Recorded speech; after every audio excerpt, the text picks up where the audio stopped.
The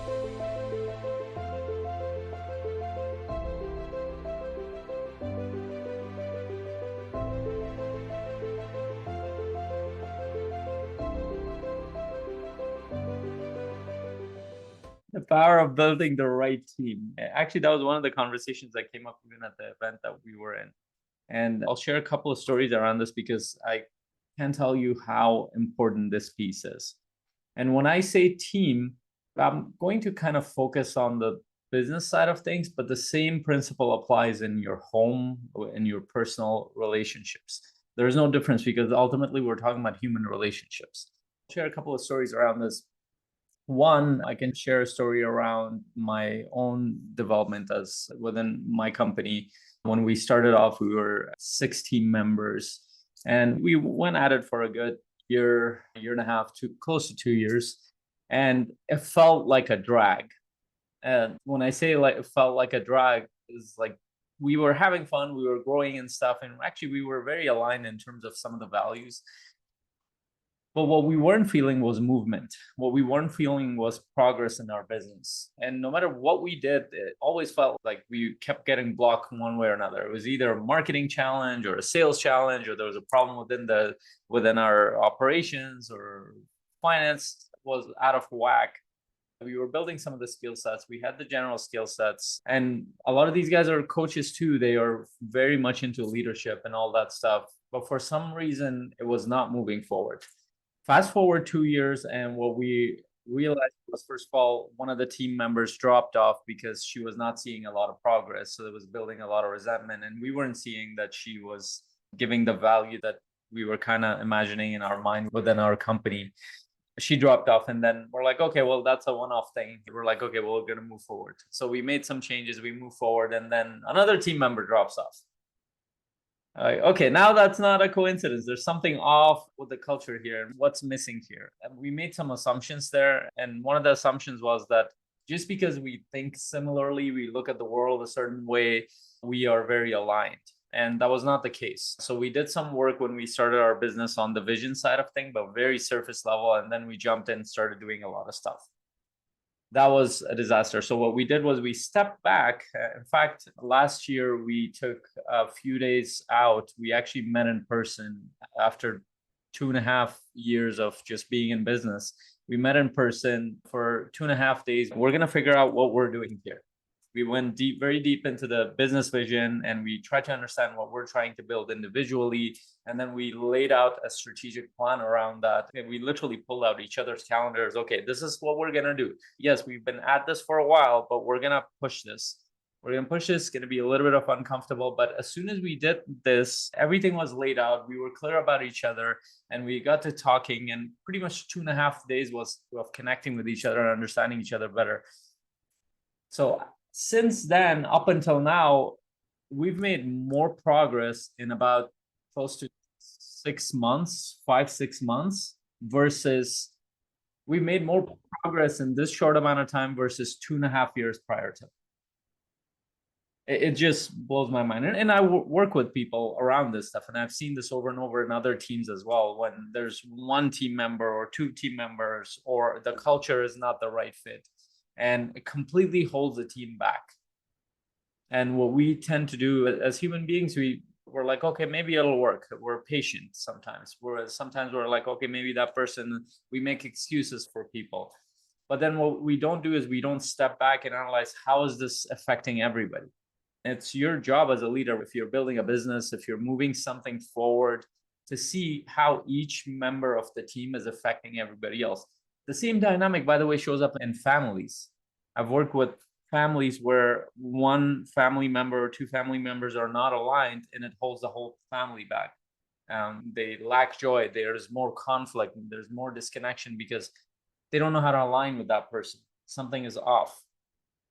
And we're not going to go too deep into the family side, but if you're starting a business or you're within a team, one of the most important things to do is analyze what's the culture that you're building. What are you creating? And I want to go through a few points around that. And some of these things came up in the event today too, but it's very crucial, and very few people think through this and actually implement this stuff. So the first one is alignment. Alignment is probably one of the most important things for you personally, but for anybody else. The first one is vision and values. Anybody you're working with, especially if they're long term, they're going to be with you, you need to understand a little bit more than, hey, these are my goals. If I'm going to do something, if I'm going to work with somebody long term, if I'm going to be consistently involved with them, I want to understand a little bit about what are they creating, what matters to them, what do they care about, what do they not care about, how do they like showing up as a human being? Like, are they more disciplined? Do they care about people? And these are things for me. Do they put profit first above care for other people? Or are they disciplined? Are they not disciplined? Are they distracted? And these are not judgments. These are just, let me see. And there are a lot of ways to figure that out. Maybe you start small with somebody, you spend some time with somebody, you start with a small project, and you understand people more and spending more time thinking about, okay, tell me your long-term plan, tell me your long-term vision. And even with that, are they clear about that? Are they just saying, I just want to go towards this? Those things are big factors, because what ends up happening is you jump into a business, you start with somebody, even if they are very motivated. After a few months, you see that all of a sudden they change direction. That means they didn't have a lot of clarity, and people can change their minds. I'm not saying that's not what happens, but that means they didn't have enough clarity and they just jumped into it, and now they're completely going a different way. Or when you're working with them, all of a sudden they, without communicating something, they do something that didn't feel good. These are things to test out in the initial stages, and they're very important. A lot of people don't go into that. A lot of people actually go towards skill sets, which I'll go into a little bit. They go towards, hey, what are your skills? What are your strengths? What background did you come from? Which are important things, but they're not going to be the determining factors.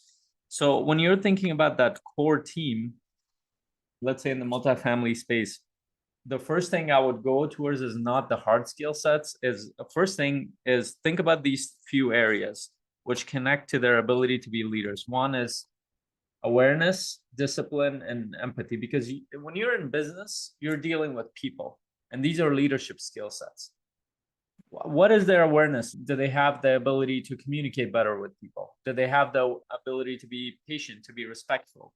Do they have the ability to listen? Do they have the ability to make sense of things with you? Can they work in a team? There are a lot of people who are very self-motivated. They can work alone very fast. But as soon as you put them in a team, they will struggle. They're not the right people to have on your team or in a team until they develop those abilities. For example, they might show up as very impatient. They might not listen to other team members. They might not be able to collaborate and come up with better ideas. Why? Because they are very used to working alone, and they're not open to working with other people. Some people are, even though they're used to working alone, they will be very open. Empathy is a very important thing. Can you step back from your skin and try to put yourself in another person's situation, see what's happening? This does not mean that you put your company or what you're doing in harm's way. This is just trying to understand where people are coming from, because every perspective, every experience can add value to what you're doing. But these are leadership skill sets. So I would want to know, not everybody has to be perfect. Not everybody has to be a great leader. Do you have somebody in the team? And do they have some awareness of these areas of like awareness in themselves, discipline, empathy? Do they have these awareness? If they don't, it's a red flag. It's a huge red flag. And the next piece is what most people look at is their skill sets. And this is where you can, especially if people are jumping into a new path, you need to consider a couple of sides of it. And even for yourself, because a lot of times you're jumping into a new thing, you're like, well, I don't have these new skill sets. Well, you just came from a long career path, or you came from a lot of experience in the past. What skills are transferable? So we're looking at both things. There are transferable skills that they can bring from another field, and the skills that they're going to develop. How open are they, and do they understand where do they want to develop? For example, if they're a people person, maybe they want to go into, in the real estate world, into capital raising, or in other businesses, maybe that's in marketing and sales. If there's somebody who's more analytical and numbers oriented, maybe they have a background in that area. Maybe they're more open to understanding deal analysis or something like that. Or maybe they're more in the operations side. They're more into asset management, stuff like that. But really understanding what do they bring from their past, and what are they open to developing, or what are they passionate about developing, makes a huge difference. And then it puts you, because when you're looking at, for example, a real estate world, you don't need multiple different types of skill sets. You can't just have one person knowing everything. It'll be very unlikely that that happens in these teams. And then one of the last parts is advisors. This is very important. Anytime you run a business, you're like, I love my accountant because she does stuff that I don't want to look at. So sometimes I get a call from the IRS. So IRS is like the worst version of CRA. CRA will ask you something, IRS will force you, something like that. So whenever I get a call from the Canada Revenue Agency, and when they're saying something, it's like, can you look at this code and here there's something off about this? My tendency is not to go there and look at everything. My tendency is to call my accountant. So I call her, can you take care of this? She'll be like, there are some general things that she takes care of. He's like, oh, I can look at it and I can even call them for you, but I'll have to bill you for them. Do it. Just invoice me. I don't care. That's much easier. But in the past, the way I used to work with it, I'd be like, okay, let me figure this out. It would take me weeks of research to try to figure out what to do with that. Very inefficient. That's not my role in my business. So accountants, lawyers, brokers in your case, whoever are the advisors that can take you directly to the source, and then you can still research it. You can still make sense of the information, but makes a huge difference. So that's part of your, not your core team, maybe peripheral team. That's part of it. And I would say, and a little bit on the personal side. So you can have a very powerful business team, but you might not feel supported at home. You might not have somebody, whether it's your spouse or maybe the environment that you're living in, you don't feel connected to them, or they don't understand what you're doing. That is not a good thing for human beings. That's probably the thing that holds a lot of people back. They tend to do more work than they need to. They tend to feel more alone. They tend to procrastinate more because there are a lot of emotions. Our system goes haywire because we feel like something is off. But when you have the support you need, it makes your path 10 times simpler. It's not necessarily easier, but simpler. It's still hard work. And for that, what you need to do is develop your own leadership skills, your ability to communicate better, your ability to share your own vision better, your ability to connect better with the people around you, your ability to challenge the people around you. Hey, this is something that's important to both of us or to all of us. How can we move towards this? I need help in this area. And I can tell you, most people struggle in those little areas than a lot of the bigger things, including me. Those are the things that I struggle with. As soon as I dealt with those things, business was not that big a deal. That wasn't a big challenge. And I want you guys to think about it in your own life. So think about either the team that you have or the team that you're building. It's one or the other. Whether it's in your home or in your business, the team that you have, do they have the ability to be conscious, be aware in your business? Are they somebody who's willing to learn? Are they somebody who's willing to grow? Are they somebody who's willing to be open to that or is aware? Are they somebody who either have the skill sets or are in the process of building a lot of the skill sets? Are they somebody who have bought into the vision values that you're developing for the company? Do their vision align with the company vision? Do they have a vision?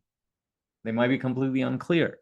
Do you have a support system around you? Whether those are your advisors, those are your spouse, those are your friends, whoever, do you have that support system? A lot of people might ignore that and say, well, let me just focus and hustle.